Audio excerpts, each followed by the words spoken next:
Hey guys, this is Scott with Inverse Electronics, and today I'm doing a quick unboxing and overview of this Chewy Hi10 tablet. This is the base model tablet, not the Plus or the model that comes with the extra keyboard, though that can be purchased after if you would like to add that functionality. This is a dual operating system tablet. This is running both Windows 10 and Android 5.1. Might be getting an upgrade in the future, but I wouldn't count on it. I'm not sure. Kind of off companies like this don't always update to the latest Android, but it would be nice to at least see Android 6.0 added to this in the future. Needless to say, it is nice to have the dual operating system. This is an Intel processor. This is their Cherry Trail 8350 quad-core processor, more than enough for any basic day-to-day web browsing, office workloads. Perfect for Windows 10 and more than enough for any Android operating system. Outside that, 4 gigs of RAM, 64 gigs of storage, pretty much everything you really need for something like this. Let's get it open here. Comes wrapped in a nice soft pouch, soft plastic. Sliding this out, it is a 10.1 inch tablet. It is an IPS display, 1920 by 1200, so nice high resolution. It's an Intel 64-bit, all the basic stuff you'd expect.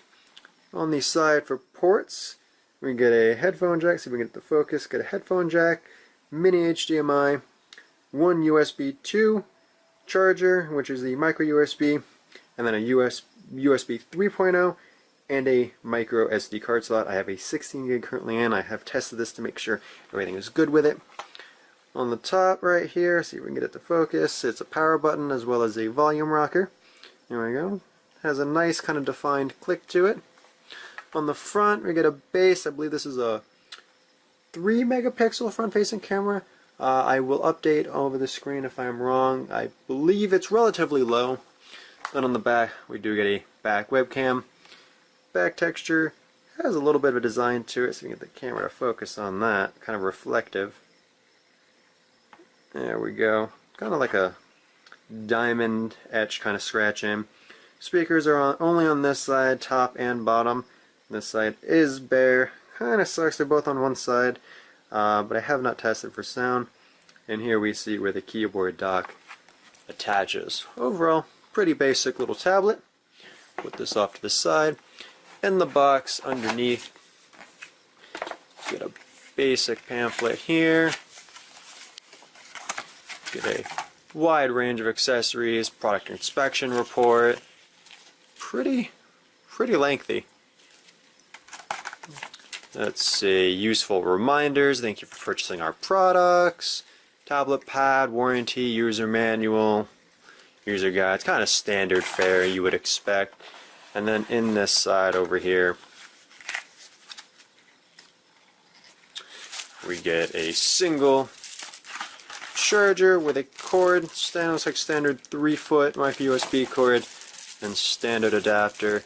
This does look like this is a 2 amp, so 5 volt 2 amp, nothing too special here, pretty standard brick. Any standard phone brick you have will work just fine for this tablet though. It is not very picky in that regard. Yeah, that's pretty much about it. So I'm gonna stop the video, take a shot at it, get all the Windows updates done, everything set up, and I'll be back with the overall use and what I think. Thank you. Hey guys, Scott from Inverse Electronics, and I'm back after testing out the tablet. I've been using it for about 2 weeks now, if not a little longer. Kind of getting a feel for it, using it day to day, kind of seeing how it was overall. So far, I would have to say, general opinion, very impressed. For the price and what it offers, I think it's an awesome value, especially for a budget tablet. Either just something to watch Netflix or YouTube, or something for the kids. I wouldn't say this is a high productivity device or anything like that. If you're looking to run a business or, day-to-day, heavy workloads or, any type of editing, definitely not going to fit. But for any basic use, just kind of day-to-day, I've mainly been watching Netflix, some anime, Crunchyroll, stuff like that on it, and it's been flawless. I must say I've only been using the Windows mode on it, simply because the Android is a little older, being 5. Not bad, being, on a phone with the latest Android, I've kind of become accustomed to that. Initial turn on, you select one or the other, been using Windows, so that's what we'll hit OK to. Initially, the tablet loads up fine. Everything loads quick. The processor is more than enough for any video watching and day-to-day workloads. Just like that. We are in. Swipe up, sign in, and there we go. We're pretty much off to the races. Standard, had Task Manager open, monitoring things, and, sitting on idle, we're looking about 1.7 to 2 gigs used, depending, so about 2 gigs for free use. Honestly, I think that's been more than enough. I've been happy just with the tablet overall, just doing that. Screen is plenty bright, the resolution is awesome. Battery life wise, I want to say I've been averaging 5 hours. I keep plugging in battery banks, so I'm not getting a specific readout, but I would say definitely between the 4 and 5 hour mark, especially if you lower the screen brightness. The only real issue I've had with the tablet is occasional screen brightness issues. Like, I don't know if it's an adaptive brightness control or if it just happens to be depending what's on screen and the load when it starts heating up. I'll occasionally have the screen start dimming a little bit and then kind of brighten back up depending on the scene or just randomly. There doesn't seem to be any cause, whether the room's light or dark. It just kind of seems to do it.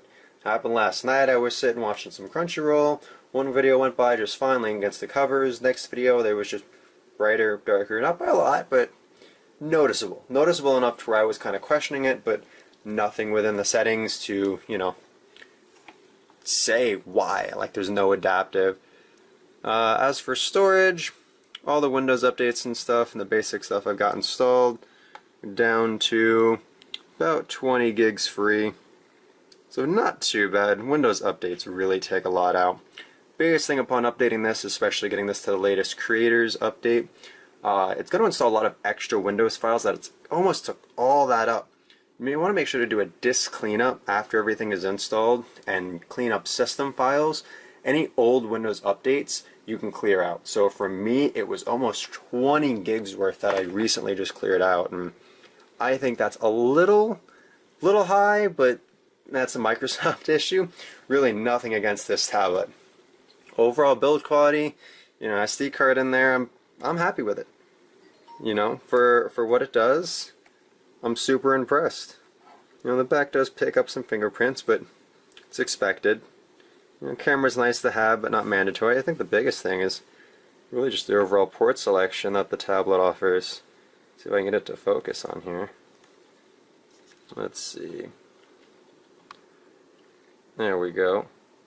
So the USB 3 is what I've used for more than anything, for transferring different shows, anime and stuff that I want to keep on the tablet. Charging through the micro USB. Mini HDMI is awesome to have, but can't say I use that all too often. Rotate feature works perfectly. I'm just happy with the tablet overall. For the price, I think it's an awesome deal. I know the higher end models and some come with a keyboard. I've seen some reviews that are a little 50-50, people aren't too sure, but for the price, I don't have anything bad to say about it. It does its job, and does it very well. Outside that, one thing, I just remembered that I will note, when you get the tablet, there will be like a number, like kind of a screen type note, like a sticker right there, somewhere on the edge. It'll seem like you just peel it off, like it's just some random, protector from the factory. This actually has a screen protector already installed from the factory. So that little tab, you want to be careful on separating that. If anything, like get your fingernail kind of under it, it's going to separate the top layer off, and then it's going to leave a screen protector over the top. You don't want to just rip the whole thing off, because it actually is a full screen protector. That's just like the top level protector for shipping, and then it has a screen protector under that. So I actually didn't notice that at first and almost completely ripped it off. There's nothing in the manual stating that. So just do note, it comes with a screen protector pre-installed, which I think is awesome considering almost every device I've ever gotten has not come with that. So I think that's an amazing addition. But yeah, that's really about it. An awesome tablet for the money. Keyboard accessories nice, but I don't think I'm going to pick it up. I'm happy with the tablet as it is, and I highly recommend it, especially if it's on sale. Any questions, feel free to ask in the comments below for this review. I'll do my best to answer any questions you guys may have. Yeah, this is Scott with Inverse Electronics. You guys have an awesome day.